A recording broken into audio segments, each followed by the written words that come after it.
Hey everyone. Tonight we're drifting back to the Middle Ages. So if you're lying in bed, lights dimmed, and phone brightness set to eye strain prevention mode, get comfortable.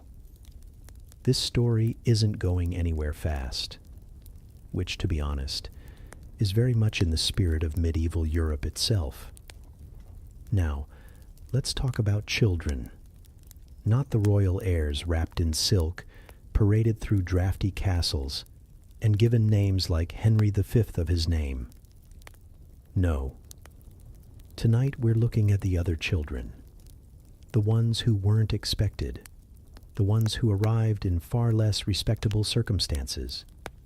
Specifically, the children born in medieval brothels. Yes, those children. Because, as you can probably guess, medieval people were not using reliable birth control methods, and as a result, brothels were not just places of business. They were, from time to time, accidental nurseries. Let's set the scene. It's the 14th century. You've got a bustling town, maybe Paris or London or Florence. Streets crowded with pigs and merchants. People coughing with the vague sense that their lungs are full of mystery illnesses. And tucked away in the busier quarters of the city are the licensed brothels. Yes, licensed. Medieval authorities, in their infinite wisdom, often decided that sex work was a necessary evil. They regulated it, sometimes even collected taxes on it. It was considered better to have a public house for sin than to let men bother respectable women in alleys, a very noble reasoning. Naturally, this did not stop men from bothering respectable women in alleys, but points for effort. Inside these brothels, women lived and worked under the watch of a keeper. Some of them had been forced into the trade by poverty. Others were sold into it by families who saw them as inconvenient mouths to feed. And of course, some were there after being abandoned by their husbands. Essentially, brothels functioned like grim boarding houses for women who'd run out of options. And sometimes, as we said, there were children. Now, what happened to those children? The answer depends. Which is historians speak for. Sometimes they survived, sometimes they didn't, and sometimes they were quietly shuffled into society where records barely noticed them. But let's drift through the possibilities. One option was abandonment. The Middle Ages had no shortage of foundling hospitals and convent doors. A woman who gave birth in a brothel might simply leave her baby on the doorstep of a church where nuns would scoop it up and raise it. Or at least, raise it long enough to see if the child survived infancy. Survival rates, as you might imagine, were not stellar. Another option was fostering. Brothels sometimes handed children over to wet nurses. These women, usually poor peasants, took in babies for a small payment and raised them until they could walk and talk. Whether the mother ever saw the child again depended on luck, and on whether the foster family thought an extra pair of hands in the field was worth keeping around. But the most intriguing possibility, and yes, intriguing here means strangely depressing, is that some of these children grew up in the brothels themselves. Picture it. A child toddling through the hallways of a medieval brothel, a place that smelled faintly of candle wax, cheap wine, and bad decisions. For some women, especially those without the money to send the child away, this was reality. The brothel keepers tolerated it as long as the child didn't get in the way. After all, they would one day need servants, errand boys, or even replacements in the family business. It's not cheerful, but medieval society had a way of recycling its problems. And what kind of lives did those children have? Not great ones. Most grew up with the same stigma their mothers carried. The church, with its usual subtlety, referred to them as children of sin which sounds dramatic but was really just a polite way of saying that no respectable guild, no prestigious apprenticeship, and certainly no noble marriage would be waiting for them. They often found themselves at the lowest rungs of urban society: street sellers, laundresses, petty thieves. If they were very lucky, maybe they'd end up as servants in a wealthier household, still scorned, but at least fed. There are records of city councils trying to deal with the problem of brothel children. In some cases, they were sent to parish orphanages where they were at least given food and a Christian upbringing. In other cases, they were simply ignored. Authorities liked the tax revenue from brothels, but they weren't keen to cover the social costs. A very medieval version of "not my problem." Still, not all stories were tragic. Some women formed bonds with their children and managed to carve out a kind of survival. There are hints in court records of women described as mother and whore, a label that manages to be both accurate and deeply judgmental. These women sometimes left the trade, remarried, and brought their children with them into less scandalous roles. It wasn't common, but it happened. And if you're wondering, yes, a small number of these children did rise above their origins. There are scattered accounts of illegitimate children of prostitutes making their way into guilds, or even minor clerical roles. Because the thing about the Middle Ages is that everyone had secrets, and social hypocrisy was a national sport. A wealthy merchant might loudly condemn prostitutes at Sunday Mass, then quietly pay to have his son apprenticed, no questions asked, because he knew exactly how that son had come into the world. But most of the time, the children of brothels faded into the urban background. They became part of the invisible workforce, carrying water, selling fish, doing laundry that smelled permanently of wood smoke. Their lives were not celebrated in chronicles, which is why historians have to piece their existence together from court fines, baptismal registers, and the occasional priest muttering angrily in a sermon. And yet their presence was constant. Towns with brothels always had children hovering in the margins.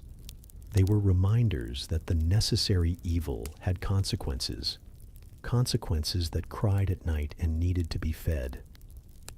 Let's take a gentler step sideways here, because it's easy to think of the medieval world as all gloom, but daily life, even in a brothel, still had its softer edges. Women looked after each other's children when they could. Small bonds of kindness cropped up. A child might be given scraps from the kitchen, taught songs, or even doted on by one of the regular customers who found a strange affection in his otherwise grim visits. It wasn't all cruelty, even if cruelty was common.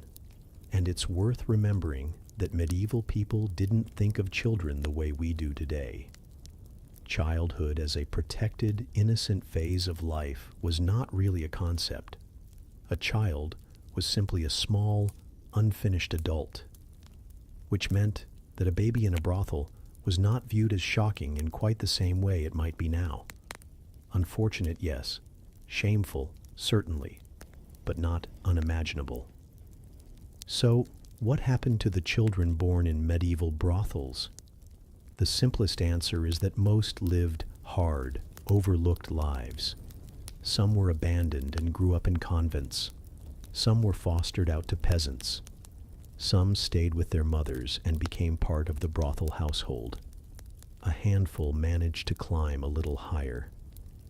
But for the most part, they drifted through the margins of society, neither entirely invisible nor entirely welcome. And yet, they were there, as constant as the tolling church bells and the smell of tanneries, children of a world that preferred not to see them, but who kept on existing anyway. Let's drift onward now to another royal misadventure, because while children in brothels struggled to survive, the children of kings were often busy making their own disasters. Hey everyone, let's shuffle quietly away from medieval brothels now and wander into a slightly different question. A question that sounds like something you'd overhear at 2 in the morning in a college dorm, but was, in fact, a recurring theme of history. How exactly did ancient soldiers fight wars while drunk? Or high? Because, yes, they did. Frequently. In fact, if you look at the ancient world, you get the impression that large chunks of military history were essentially fueled by alcohol, herbs, and whatever psychoactive plants happened to be growing nearby, which might explain a lot about how those battles went. Let's start with alcohol, because alcohol is the great equalizer of human civilization. From Mesopotamia to medieval taverns, people were brewing, drinking, and then making a wide variety of poor decisions under its influence.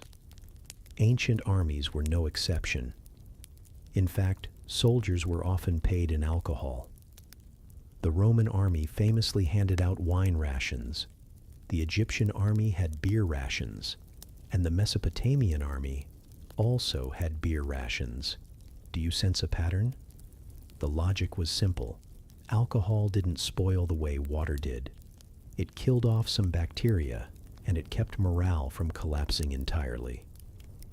Nothing says, stay loyal to your empire, like a steady supply of free drinks. The problem, of course, is that soldiers didn't always stop at steady supply. Armies on campaign had a habit of celebrating too much the night before battle, which meant that when the horns blew and the shields started clanging, quite a few warriors stumbled onto the field in varying states of hangover. Some were likely still drunk. Imagine fighting in a shield wall, pressed shoulder to shoulder, while the man next to you is both tipsy and sweating out last night's cheap wine. Very inspiring. But alcohol wasn't just for celebrating. It was also used as liquid courage. The Norse sagas tell us about warriors downing mead before charging into battle. Ancient Greeks did the same with wine. And yes, this occasionally backfired. Herodotus, our favorite gossipy historian of the ancient world, wrote about the Persians getting thoroughly drunk before battle, because of course they did, and then fighting poorly because they could barely stand upright. There's also the charming account of the Celts, who sometimes went into battle drunk on ale. The Romans recorded that Celtic warriors would strip naked, paint themselves blue, and then stagger onto the battlefield shouting insults at their enemies, which is terrifying if you're sober. But if you picture it as a drunken brawl that got wildly out of hand, it starts to make a different kind of sense. Now, alcohol was just one substance. The more interesting part comes with other intoxicants. Let's talk about the Scythians. These were nomadic horsemen on the Eurasian steppes. They had a habit of using cannabis, sometimes by throwing the seeds on hot stones and inhaling the smoke in tents. Herodotus, once again taking notes like the nosy neighbor of antiquity, described them as shouting with joy while they did this, a sort of ancient hotbox. Now imagine those same horsemen, bow in hand, charging across the plains, vision slightly hazy, spirits significantly higher. The Scythians weren't alone.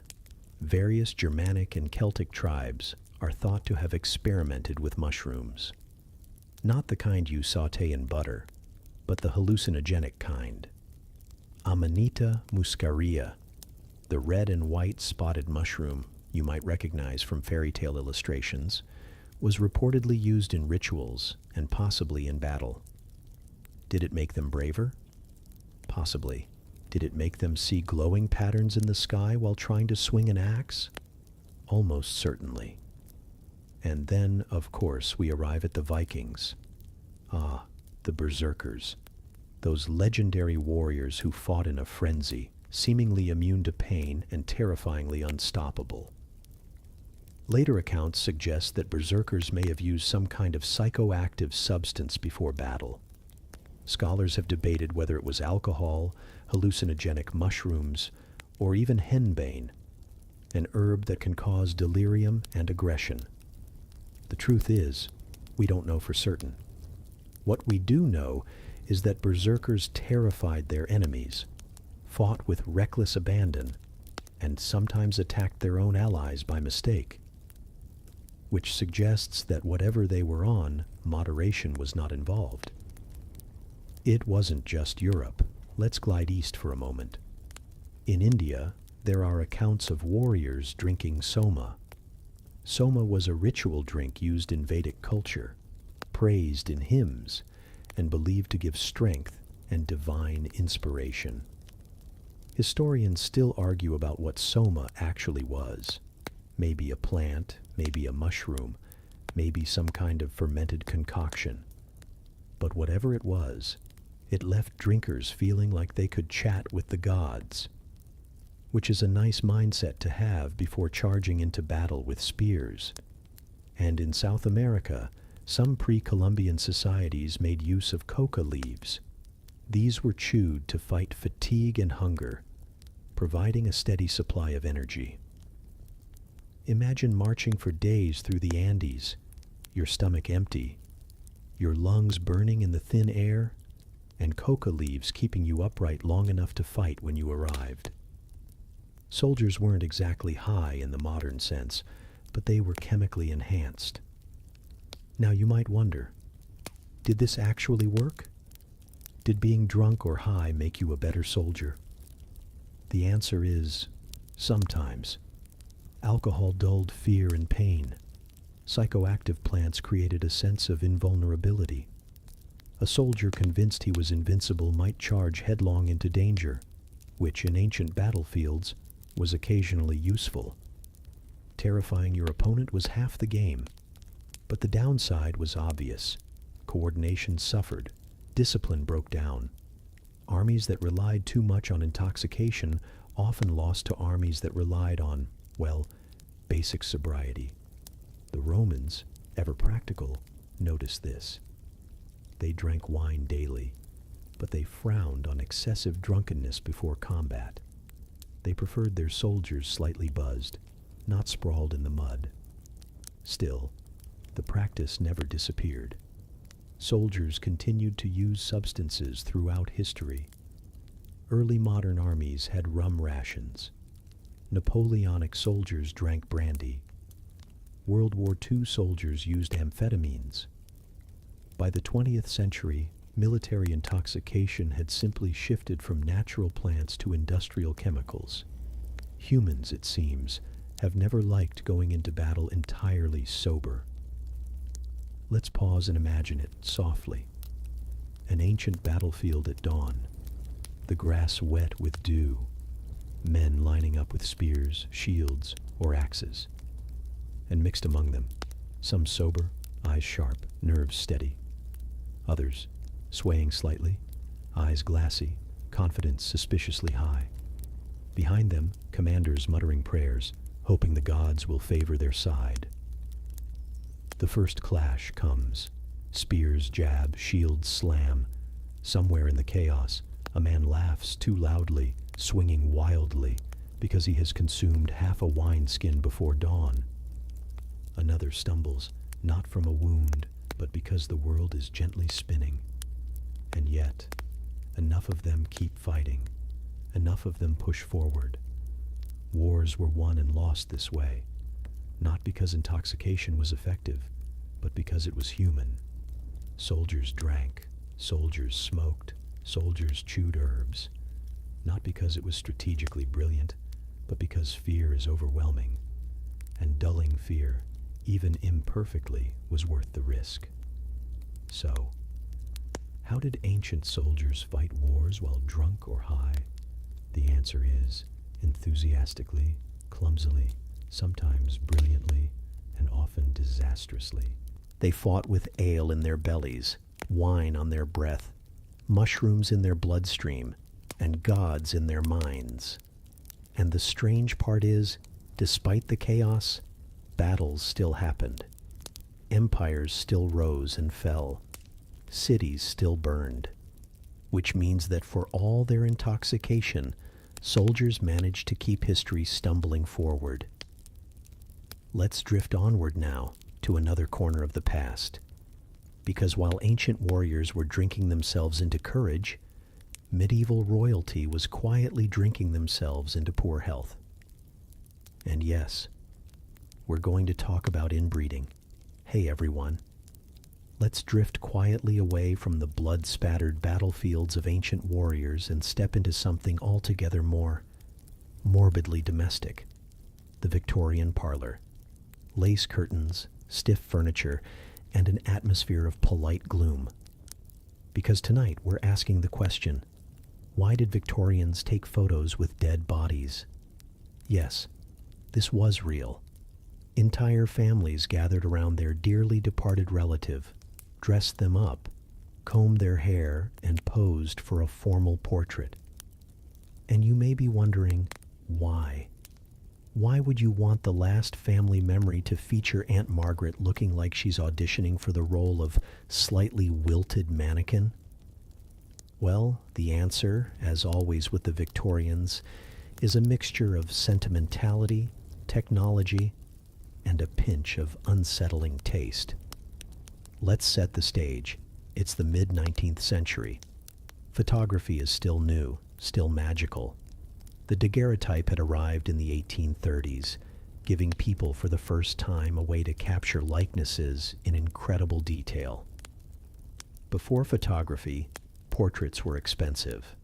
Only the wealthy could afford an oil painting of themselves looking either heroic or faintly constipated, depending on the artist. But suddenly, photography made images more democratic. Middle-class families could save up for a sitting. And what better occasion to invest in an image than, well, death? Because one reliable fact of life in the Victorian age was that people died. Frequently, childhood mortality was brutal. Diseases like diphtheria, scarlet fever, cholera, and tuberculosis swept through households. Parents often lost multiple children before any reached adulthood. Adults weren't much safer. Medicine was still fumbling through ideas like, maybe we should wash our hands occasionally. Life expectancy was short, and death was omnipresent. So when someone in the family died, it might be the first and only opportunity to have their image preserved. Now, the Victorians were not casual about mourning. They turned it into an art form. Queen Victoria herself set the tone.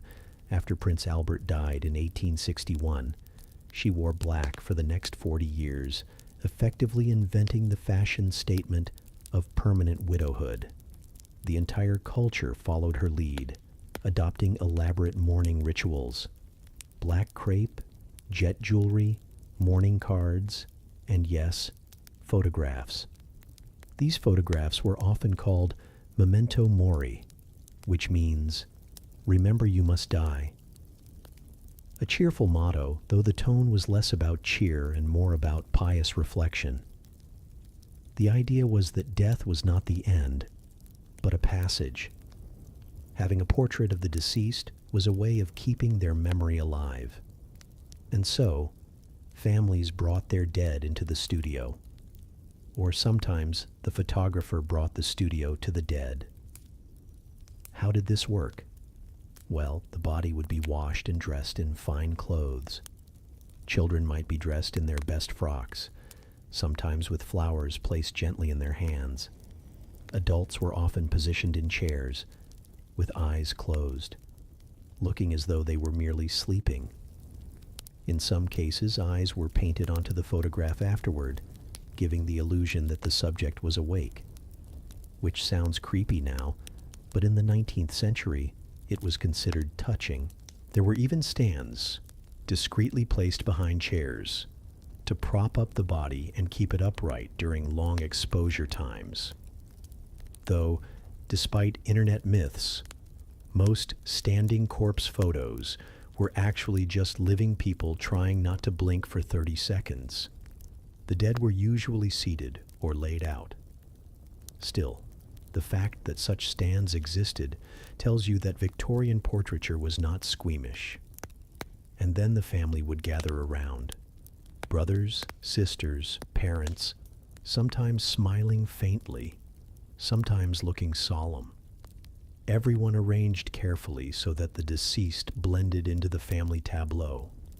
The photograph was then developed and cherished as a precious keepsake. Now, why would people do this so often? Because they didn't see it as strange. In a world where death was always near, preserving an image of your loved one was an act of affection. Many families had no other photograph of the deceased at all. Imagine your child dies at the age of 3. You have nothing to remember their face by, except a single photograph taken after death. Of course you'd keep it. And, in the 19th century mindset, of course you'd display it. To modern eyes, it looks macabre. To Victorians, it was a way of softening grief. There was also, as always, a social dimension. Mourning was performative. Families were expected to grieve properly, to demonstrate their devotion to the departed. Having a post-mortem photograph became part of that ritual. It was proof that the family had cared, had respected, had remembered. You could send copies to relatives, tucked into black-edged envelopes, alongside locks of hair tied in ribbons, because hair jewelry was also a thing.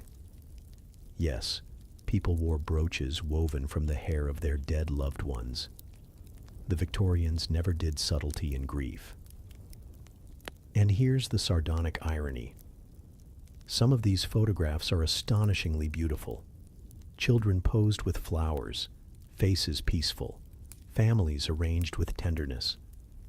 They were created with genuine love, but others, less so.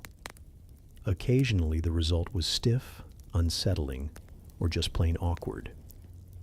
A dead adult propped between 2 living children who looked deeply uncomfortable.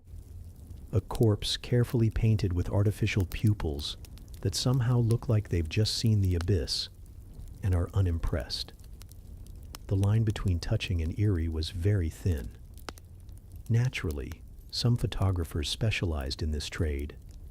They knew how to arrange the body, how to soften features with lighting, how to reassure the grieving family that yes, Aunt Margaret looks lovely, even if she had been dead for several days. It was, in its way, a professional skill. As time went on, the practice declined. By the late 19th and early 20th centuries, photography became more accessible. Families started taking pictures of their children while they were alive, which made post-mortem portraits less necessary. At the same time, attitudes toward death shifted.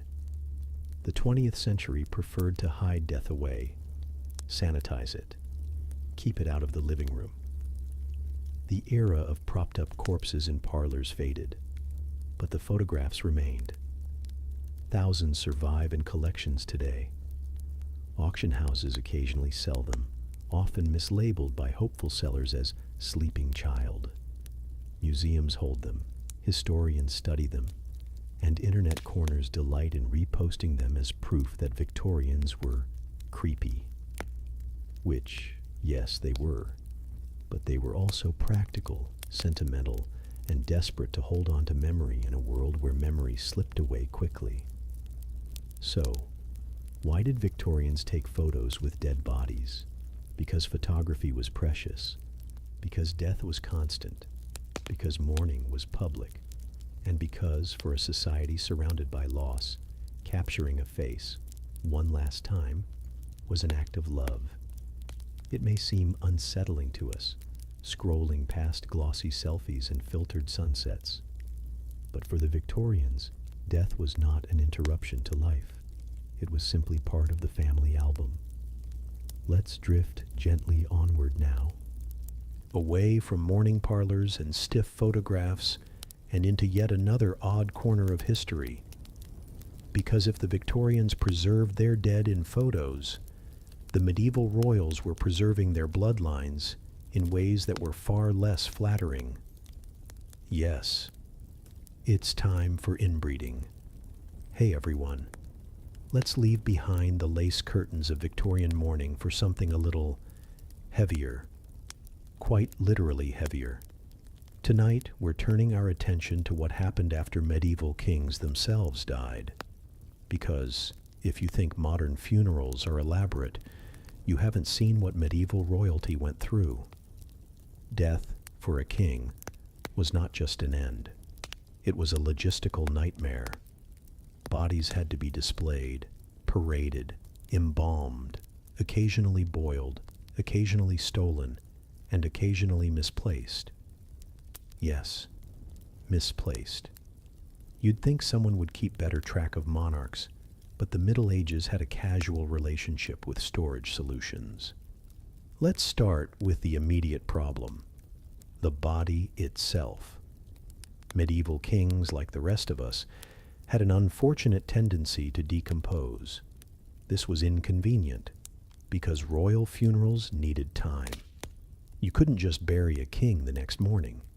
You had to announce his death, prepare ceremonies, summon nobles from distant lands, and argue endlessly about succession. All of this took days, sometimes weeks. Meanwhile, the body waited. To buy time, embalming was attempted. Attempted is the key word. Techniques varied. Sometimes herbs and spices were packed inside the body to slow decay. Sometimes the internal organs were removed and buried separately. Sometimes wax masks were molded of the face, so the public could view a pleasant likeness rather than the actual deteriorating reality. Because nothing kills the mood of a funeral like your monarch literally falling apart before your eyes. One particularly creative solution was dismemberment, not as punishment, but as preservation. Bodies were cut into parts for easier transportation. If a king died far from home, the heart might be buried in one church, the entrails in another, and the bones carried back to the official royal burial site. This was called mos teutonicus, or the German custom. Basically, boiling the body until the flesh came off the bones, then packing the clean bones for travel. Efficient, if not exactly dignified. Richard the Lionheart is a good example. He died in France. His body was buried there, but his heart was removed and sent to Rouen Cathedral, while his entrails were left in the castle where he died. Because why bury one king when you can bury 3 pieces of him? Sometimes things went poorly. Take William the Conqueror. He died in 1087, rather overweight, after falling from his horse. His body swelled with gases as it lay unburied. By the time they tried to fit him into his stone coffin, he didn't fit. The monks attempted to force the issue. The body burst in front of horrified mourners. The stench was legendary. One chronicler described it in detail, clearly traumatized for life. A cautionary tale in the importance of correct coffin sizing. Then there was Henry I of England. He died in Normandy after eating a surfeit of lampreys, which is medieval for he ignored his doctor and binged on eels. His body was too far gone by the time it reached England, so they cut it open, salted it, and wrapped it in bull's hide. Practical, if not especially reverent. And let's not forget Philip II of France. When his body was opened, doctors found his stomach had decayed so badly that it was filled with black liquid. Chroniclers described the smell as unbearable, which is the polite way of saying, do not attempt to embalm a king in summer. Sometimes, though, kings were treated more carefully. Edward III of England, Longshanks, died in 1307. His body was embalmed and placed in a lead coffin, then sealed inside a stone tomb at Westminster Abbey. Centuries later, when the tomb was opened, his body was still remarkably well preserved. Medieval embalming was inconsistent, but when it worked, it really worked. Other kings received elaborate processions. The body would be displayed, dressed in royal robes, with a crown on its head and a scepter in its hand. Essentially, the king continued ruling for a few extra days, only slightly less animated than usual. Nobles would file past, bowing and pretending not to notice the smell. It was both a funeral and a political theater performance, reminding everyone that monarchy was eternal, even if this particular monarch was not. There were also political complications. Kings' bodies were symbols.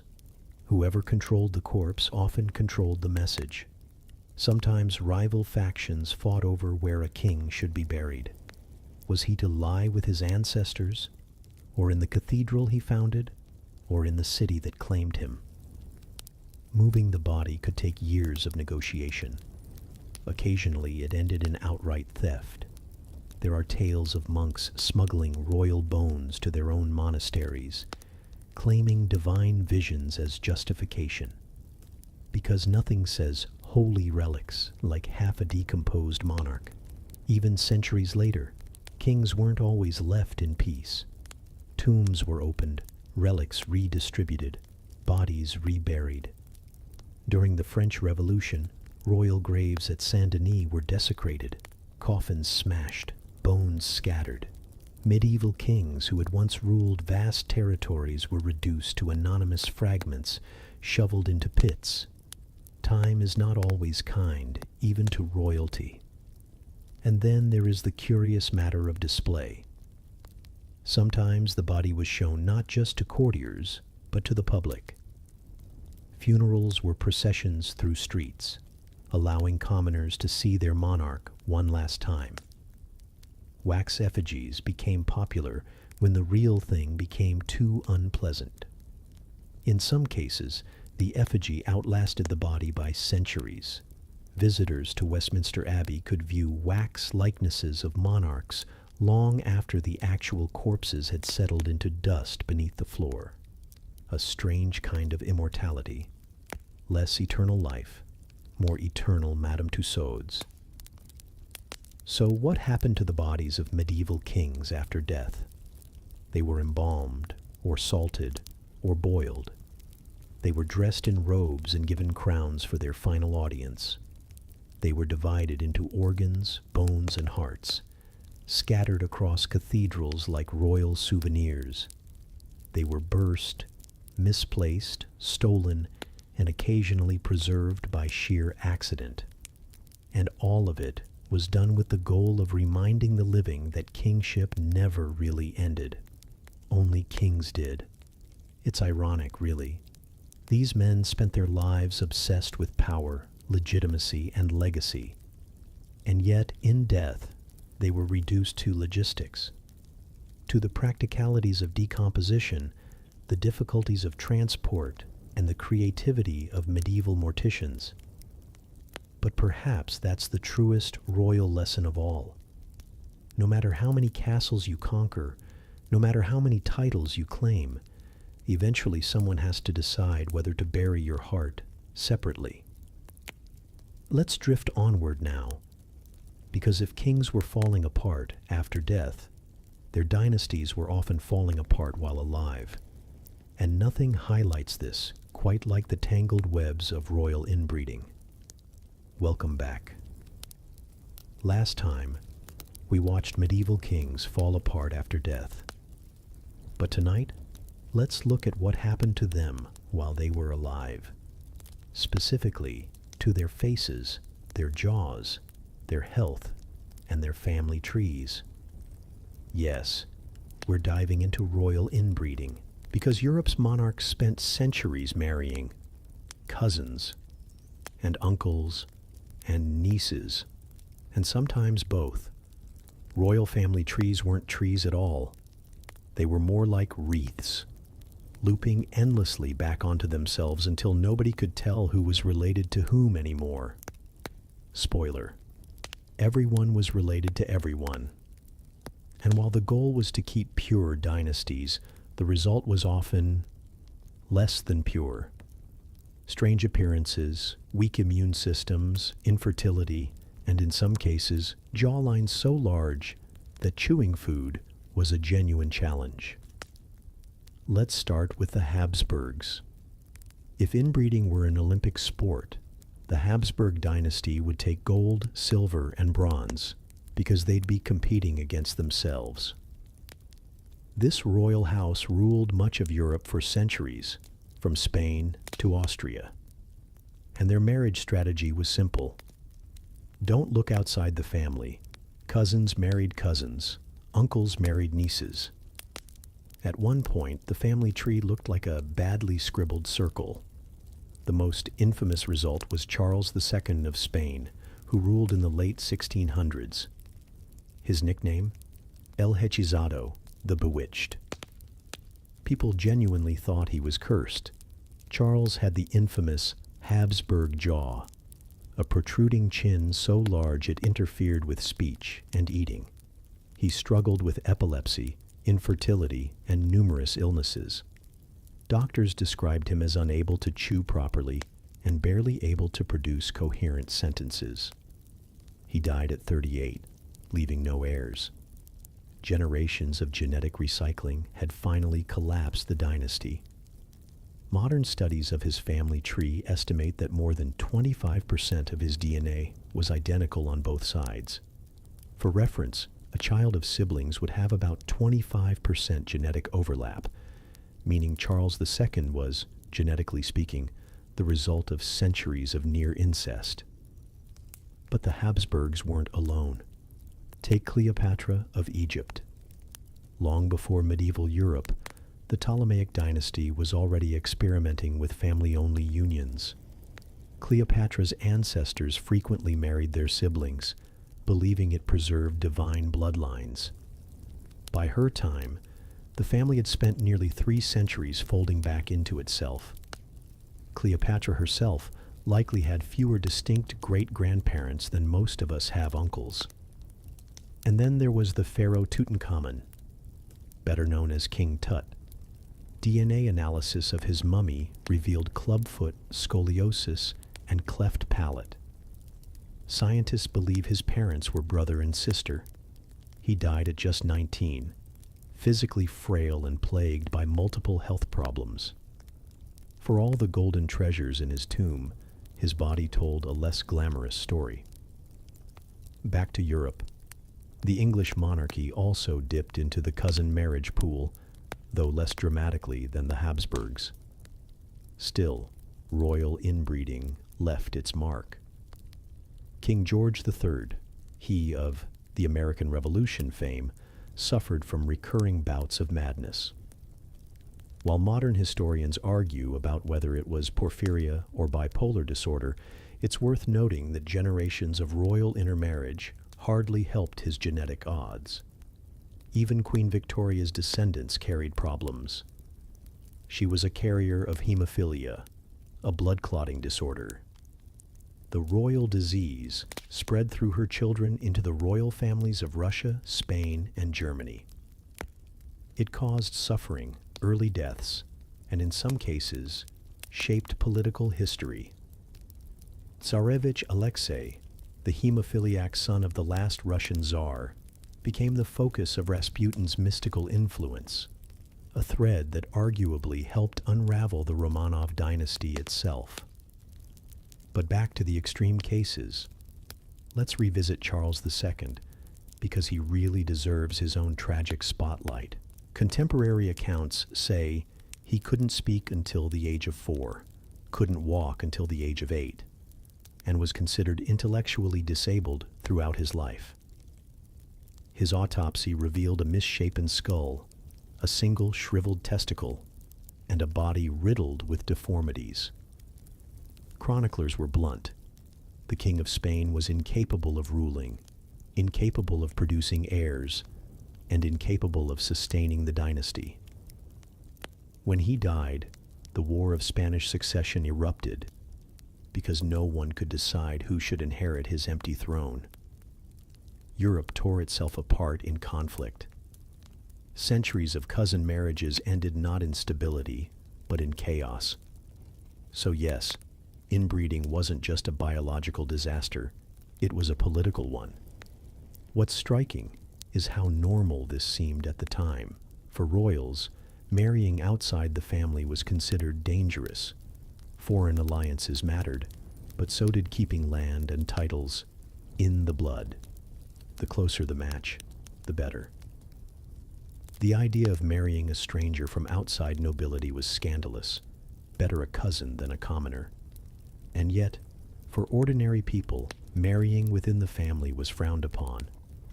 The church often banned unions closer than third cousins. But kings, they wrote their own rules. Ironically, peasants ended up with healthier, more diverse genetics than their rulers. And it wasn't only genetics. Inbreeding shaped culture. Royal portraits became studies in exaggerated features, long noses, wide jaws, pale skin. Poets described beauty standards that were, frankly, symptoms of genetic collapse. The very image of royalty was defined by its own hereditary decline. Even today, when you hear someone described as having a Habsburg jaw, you're hearing the legacy of centuries of royal inbreeding. A medical condition turned into a family brand. So, what can we take from all this?